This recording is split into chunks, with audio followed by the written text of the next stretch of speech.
এটি সেই সময়ের কথা যখন ভগবান বুদ্ধ এই পৃথিবীতে অবতরণ করেছিলেন। একজন মানুষ যার ধন সম্পদের অভাব ছিল না, জীবনযাপন করার মতো চরিত্রবান স্ত্রী এবং রাম লক্ষ্মণের মতো দুটি সন্তান, তার সবই ছিল। তারপর একদিন সেই মানুষটির মনে ভগবানকে খোঁজার ইচ্ছা জাগে। তিনি ভাবলেন, আমি অনেক উপার্জন করেছি, এখন আর আমার কখনোই টাকার অভাব হবে না, আর টাকা ছাড়া আমার আর কোনো সমস্যা নেই। এখন আমি বাকি জীবনে শুধু ঈশ্বরকে দেখতে চাই। সে মানুষটি ঈশ্বরকে খুঁজে বের করার সিদ্ধান্ত নিল। তিনি মন্দির ও ধর্মীয় স্থান নির্মাণ করে ঈশ্বরের সন্ধান শুরু করেছিলেন, কিন্তু বহু মন্দির নির্মাণ করেও তিনি ঈশ্বরকে দেখতে পাননি। তারপর দান করতে লাগলেন। সে তার কোষাগার থেকে অনেক টাকা দান করে খরচ করলো, কিন্তু তারপরেও সে ভগবানকে দেখতে পেল না। তখন লোকটি ভাবল, এখন তার অনেক খরচ করে তীর্থযাত্রা করা উচিত। লোকটি অনেক তীর্থস্থান ঘুরে বেড়ালো। 20 বছর পার হয়ে গেল, কিন্তু লোকটি কোথাও খুঁজে পেল না। লোকটি ভগবানকে খুঁজতে খুঁজতে ক্লান্ত হয়ে পড়ল। অবশেষে একদিন সে মহাত্মা বুদ্ধের কাছে এলো। সেখানে পৌঁছে সে বলল, হে বুদ্ধ, আমি 20 বছর ধরে ঈশ্বরকে খুঁজছি, কিন্তু আমি কোথাও ঈশ্বরকে খুঁজে পাইনি।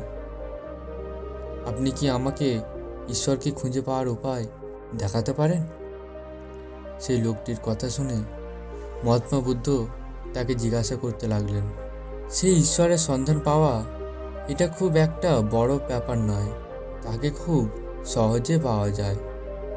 আমাকে বলুন, আপনি ঈশ্বরকে খুঁজে পাওয়ার জন্য কি করেছেন এবং আপনি কোথায় অনুসন্ধান করেছেন?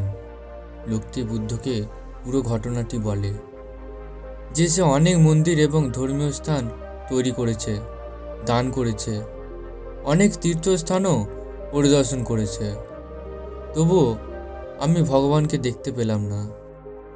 তার কথা শুনে মহাত্মা বুদ্ধ হেসে বললেন, ঠিক আছে, তুমি ভগবানকে দেখতে চাও? তুমি সন্ধ্যাবেলা আমার কাছে এসো, তুমি ঈশ্বরকে পাবে। লোকটি অবাক হয়ে চলে গেল। সে ভাবছিল কিভাবে সে আমাকে ভগবানের দেখা দেবে। তারপর কিছুক্ষণ পর সন্ধ্যা হলো, কিন্তু মহাত্মা বুদ্ধ সন্ধ্যার আগে কিছু খুঁজছিলেন। তার শিষ্যরা এসে জিজ্ঞাসা করলেন, হে বুদ্ধ, আপনি এখন কি খুঁজছেন? মহাত্মা বুদ্ধ বলেছিলেন, আমার কাছে একটি মূল্যবান মুক্তা ছিল, কিন্তু সেই মূল্যবান মুক্তাটি হারিয়ে গেছে, আমি তা খুঁজছি। মহাত্মা বুদ্ধের কথা শুনে শিষ্যরাও সেই মুক্তার সন্ধান করতে লাগলেন। সবাই মুক্তার সন্ধান করছিল। তখন সেই লোকটিও সেখানে পৌঁছালো। তখন তিনি দেখলেন যে মহাত্মা বুদ্ধ ও তার শিষ্যরা কুঁড়ে ঘরের বাইরে কিছু খুঁজছেন।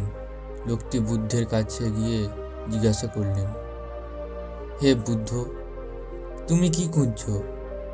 মহাত্মা বুদ্ধ বললেন যে আমার মূল্যবান মুক্তা হারিয়ে গেছে এবং আমি এটি খুঁজছি। একথা শুনে লোকটিও হারানো মুক্তা খুঁজতে লাগলো। খোঁজ করতে করতে রাত হয়ে গেল এবং মুক্তাটি না পাওয়ায় লোকটি চিন্তিত হয়ে পড়ল এবং মহাত্মা বুদ্ধকে জিজ্ঞেস করলো যে, গুরুজি, আপনি শেষবারের মতো মুক্তাটিকে কোথায় দেখেছেন? মহাত্মা বুদ্ধ ভাবলেন এবং বললেন যে তিনি শেষবার সেই মুক্তাটিকে কুঁড়ে ঘরের ভেতরে দেখেছিলেন। এ কথা শুনে লোকটি রেগে গিয়ে বুদ্ধকে বলল, বোকা, তোমার কি একটু জ্ঞান নেই?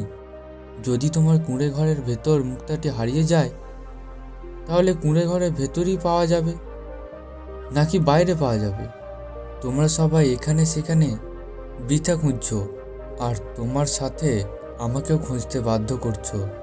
আপনি আপনার সময় নষ্ট করছেন এবং অন্যের সময়ও নষ্ট করছেন।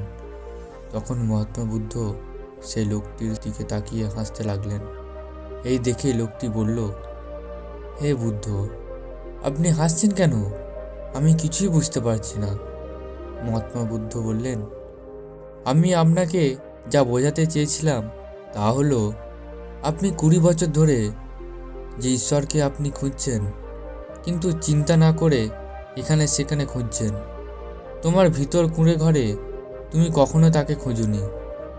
খুঁজলে ঈশ্বরকে পাওয়া যায় না।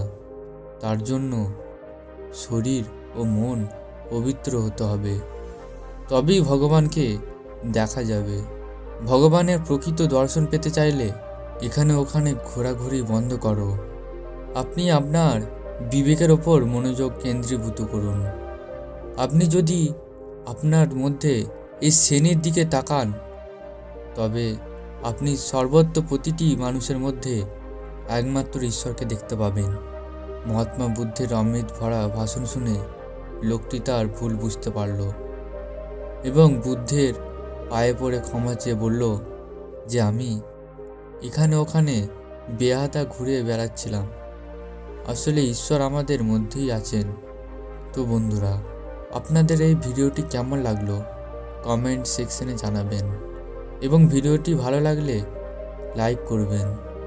আর আপনি যদি এরকম আরও শিক্ষামূলক ভিডিও পেতে চান তাহলে এখনই আমাদের চ্যানেলটিকে সাবস্ক্রাইব করুন। ধন্যবাদ।